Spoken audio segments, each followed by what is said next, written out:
Welcome to Hired in IT. Our mission is simple: help you build the skills that employers actually want. Whether you're trying to land your first IT job, switch careers, earn a promotion, or increase your salary, we're here to help. Every video is thoroughly researched and designed to make complex IT topics easy to understand. If there's an IT topic you'd like us to cover, leave a comment below. We may turn your suggestion into our next video. Turning IT knowledge into career opportunities. Monday morning. An employee opens their laptop and starts the workday. Everything looks normal. What they don't realize is that the device was compromised days earlier after a malicious attachment installed malware that quietly bypassed outdated antivirus software. Now that infected laptop connects to the corporate network. Within minutes, the attacker begins stealing credentials, moving to file servers, and deploying ransomware across shared resources. The network itself wasn't the problem. The VPN wasn't the problem. The endpoint was. That's why endpoint protection is one of the most important layers of modern cybersecurity. Last time we learned how TLS protects data while it's traveling across the network. Today, we're protecting the device before that data is ever created. By the end of this video, you won't just have a definition. You'll be able to name the 3 components of a modern endpoint protection stack, and you'll run a command to verify your own Windows machine's real-time protection is actually on. Let's get you there. An endpoint is any device that touches your network. Laptops, smartphones, servers, IoT sensors, even that smart TV in the conference room. Each one is a door. And as we covered back in the Zero Trust episode, you don't trust a door just because it's inside the building. You verify every connection. Endpoint protection is the full strategy to monitor, defend, and respond to threats on every device in your fleet. It's not one tool. It's multiple layers working together. Prevention stops known attacks. For example, next-generation antivirus, NGAV, blocking a known ransomware hash. Detection catches the sneaky ones. Behavioral analytics, spotting a PDF trying to encrypt files. Response kicks in when something gets through. EDR instantly isolating the compromised machine from the network. And data protection keeps sensitive info from leaking. DLP stopping an email with customer social security numbers before it sends. Think of it as a security guard, surveillance cameras, and a forensic team all rolled into one. Since 2020, the number of endpoints connecting from outside the corporate firewall has exploded. Remote and hybrid work have dramatically expanded the attack surface. Every device logging in from a coffee shop or a home network is now a potential entry point. That's why endpoint security skills are in such high demand. Take one concrete step this week. Open your own device's security settings and check that your firewall is enabled and your antivirus is up to date.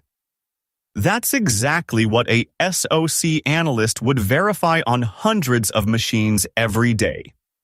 Quick checkpoint. Remember from our episode on least privilege, how does removing local admin rights from users protect the endpoint? Pause. If malware lands, it only has the permissions of that user. No admin, no ability to install keyloggers, disable security tools, or spread across the network. It's a containment strategy, simple but powerful. The Endpoint Protection Platform, or EPP, is the suite of tools installed on each device. It includes a next-gen antivirus engine to catch malware, a host firewall to block network attacks, device control to restrict USB drives, and a central console where IT admins see everything at a glance. It's prevention first, designed to stop threats before they execute. Old-school antivirus works like a police lineup. It only recognizes criminals it's seen before. If the malware is new or uses a fileless technique, it slips right past. Next-generation antivirus flips the script. It watches behavior. Is a PDF suddenly trying to encrypt your files? That's suspicious, regardless of whether the PDF has a known signature. And it does this in real time. Traditional antivirus asks one question: have I seen this file before? Behavioral analysis asks a different question: what is this program doing? Imagine a PDF reader suddenly launching PowerShell, or Microsoft Word attempting to modify hundreds of files, or a browser trying to dump Windows credentials. None of those actions are normal. Modern endpoint protection continuously monitors process behavior, file activity, registry changes, network connections, and memory usage. When enough suspicious behaviors occur together, the endpoint protection platform can automatically stop the process, isolate the device, or alert security analysts. Instead of recognizing malware by its appearance, behavioral analysis recognizes it by what it does. EDR, endpoint detection and response, kicks in when prevention alone isn't enough. It records detailed activity on endpoints and uses behavioral analytics to flag suspicious patterns. Analysts can then hunt for hidden threats, investigate what happened, and respond quickly. Think of it as a black box recorder for your devices that also sounds an alarm when it senses trouble. One practical resource: the MITRE ATANK framework lists the exact techniques EDR tools look for, like credential dumping or lateral movement. Start mapping attacks to those techniques, and you'll learn to think like an analyst. Time to lock this in. You've seen the EPP acting as the frontline shield, and EDR as the backstop that hunts down intruders. One question: what's the actual dividing line between them? Pause this video for a second, come up with your own answer, then play. So EPP guards the device and EDR hunts down intruders, but what about the data sitting on that endpoint? Data loss prevention, or DLP, watches every file that tries to leave. An employee pastes a column of customer social security numbers into a personal email, blocked.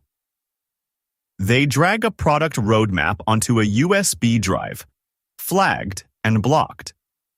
DLP enforces policies that keep intellectual property and PII inside the organization, even when a user is careless or an endpoint is compromised. Organizations must protect sensitive information for many reasons, not just because it's good security practice. Healthcare organizations may need to comply with HIPAA. Companies handling payment cards often follow PCI DSS. Organizations processing personal data may need to comply with privacy regulations such as GDPR or state privacy laws. Endpoint protection helps support these requirements by reducing risk through controls like malware protection, encryption, device management, and data loss prevention. But it's important to remember, endpoint protection is only one part of a complete compliance program. Organizations also need policies, employee training, monitoring, auditing, and many other security controls. Technology supports compliance. It doesn't replace it.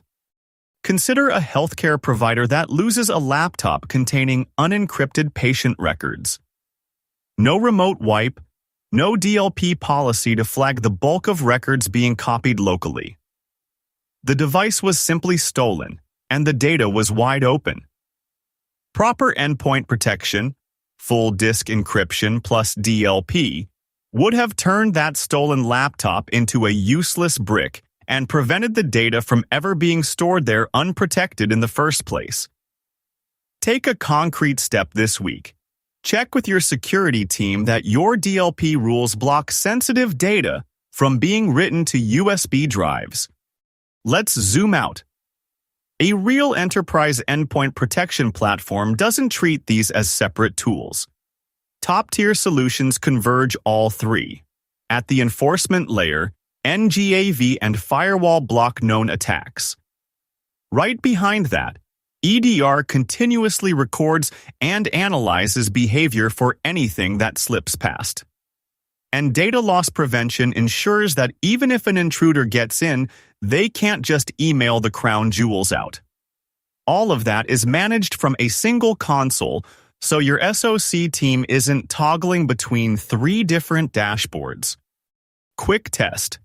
Imagine an attacker has already slipped past your NGAV because they used a fileless technique. Nothing gets written to disk, so the antivirus scanner sees 0 suspicious files. They're now hopping from one machine to another. Which part of your endpoint defense notices something is wrong? Pause and think. One of the most common mistakes users make isn't getting infected. It's disabling the very tool designed to protect them. Sometimes endpoint protection performs a scheduled scan. Sometimes it's downloading new threat intelligence.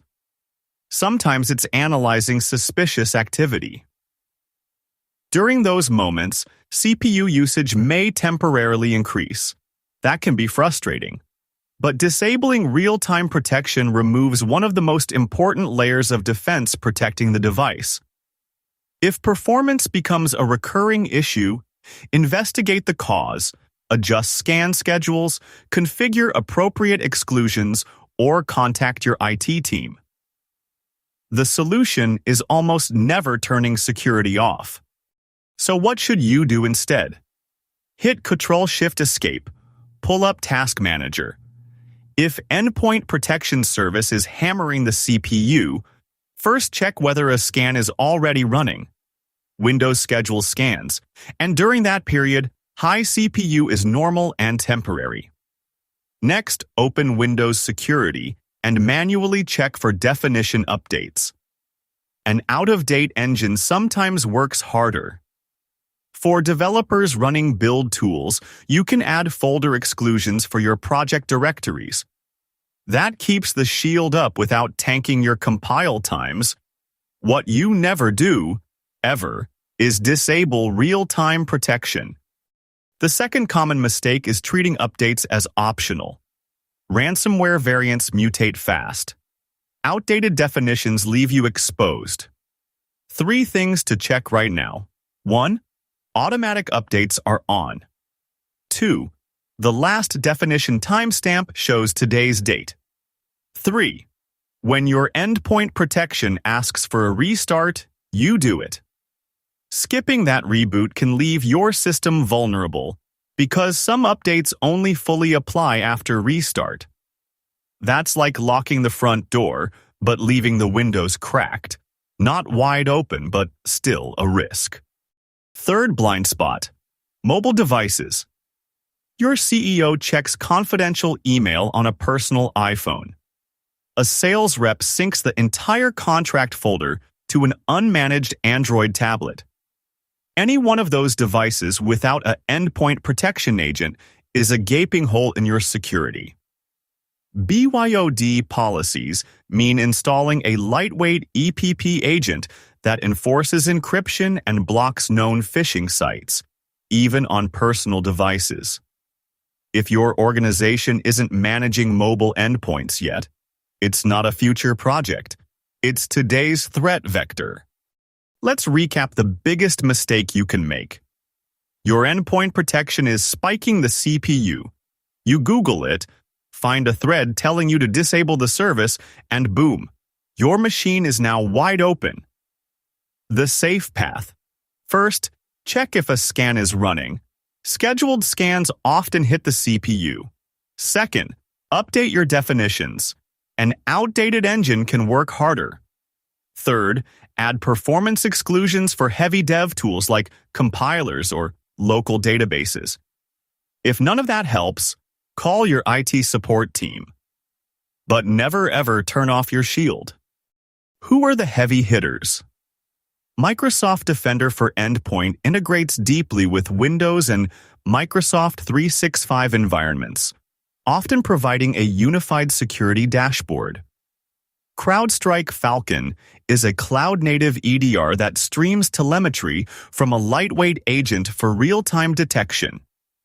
Sentinel-1 Singularity uses AI-driven automation to detect and even reverse ransomware activity.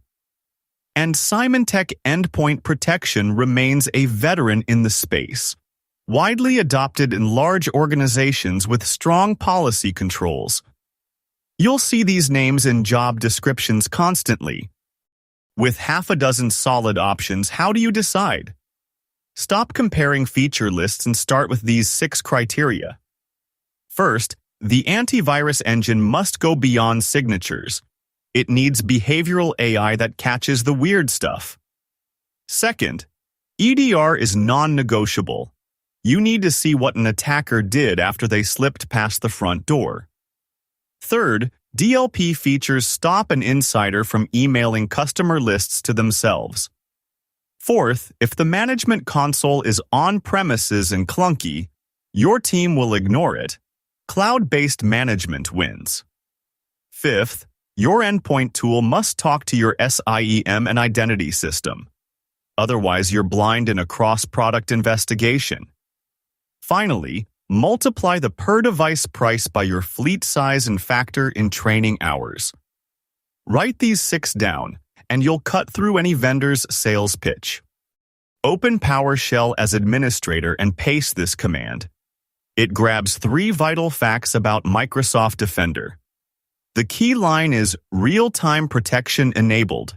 If you see true, your real-time shield is up. Anti-spyware enabled tells you anti-spyware scanning is active. And antivirus signature last updated shows when your definitions were last refreshed. It should be within the last 24 hours. If any of these say false or the date is old, your endpoint protection is effectively asleep. Run this once a week. It takes 10 seconds and could save you from the mistake we keep hammering. People search how to uninstall a third-party endpoint protection solution every day, often because of performance complaints. Here's the safe way. Head to Settings, then Apps, and find the program. Say, CrowdStrike Falcon. If it's a managed enterprise install, it may need a tamper protection password. Your IT team should provide that. Let the uninstaller finish, but here's the step that gets skipped and causes breaches. Do not reboot before you've installed a replacement. After removing the old tool, Windows Defender typically activates automatically, but it's not guaranteed, especially on older systems. Install your new protection first, then restart. Even a few minutes without a shield is too long. 2 fast recall questions. First, how do you check if Microsoft Defender's real-time protection is running from PowerShell? Second, when removing RAV or Symantec, what's the one rule you must never break? Pause if you need to, then check your answers. Knowing these 2 things, a one-liner health check and the golden rule of never leaving a machine naked, puts you ahead of the average user who disables protection in a panic and gets hit. Endpoint protection skills aren't just theory. They're a direct bridge into a cybersecurity paycheck. A SOC analyst who stares at EDR consoles all day starts between $50,000 and $70,000 a year. An IT security technician managing endpoint tools for a mid-sized company ranges from $55,000 to $84,500. And a junior information security analyst who understands how endpoint data feeds, compliance reports, can land between $65,000 and $85,000. These are entry-level numbers, and they climb fast once you add certs and real-world incident response practice. Mastering endpoint protection is one of the fastest ways to signal to employers that you understand modern security. Let's talk about certifications that make a hiring manager pause. CompTIA Security Plus is the baseline. It covers essential security concepts, including malware types, host-based security, and incident response. For Microsoft environments, SC200 focuses on security operations with tools like Defender and Sentinel, and it introduces you to Custo query language. Vendor-specific certifications from CrowdStrike and SentinelOne prove you can operate those platforms, but they demand significant hands-on experience. Check the official prerequisites, because real-world familiarity is what makes these valuable. Study timelines vary dramatically, so focus on practice, not a calendar. Pick a cert that aligns with the tools your target employer actually uses. Back in Part 4, we said, never trust, always verify. Endpoint protection is the mechanism that makes that verification possible. When a laptop tries to reach a cloud app, the Zero Trust engine first checks the device's health posture. Are patches up to date? Is the EPP running and healthy? Is real-time protection on? That health signal feeds into a conditional access policy. If the device is compliant, access is granted. If not, it's denied or restricted. Without endpoint protection providing that health data, Zero Trust is just a philosophy. With it, every access request gets a real-time security rating, and compromised or unpatched boxes are shut out automatically. Endpoint protection focuses on individual devices. Extended detection and response, or XDR, takes a much bigger view. Instead of analyzing only one laptop, XDR combines security data from endpoints, identity systems, email, cloud workloads, networks, and other security tools. Imagine an employee clicks a phishing email. Minutes later, someone signs in from another country. A new administrator account is created. Then, unusual PowerShell commands begin running on a server. Individually, each event may seem harmless.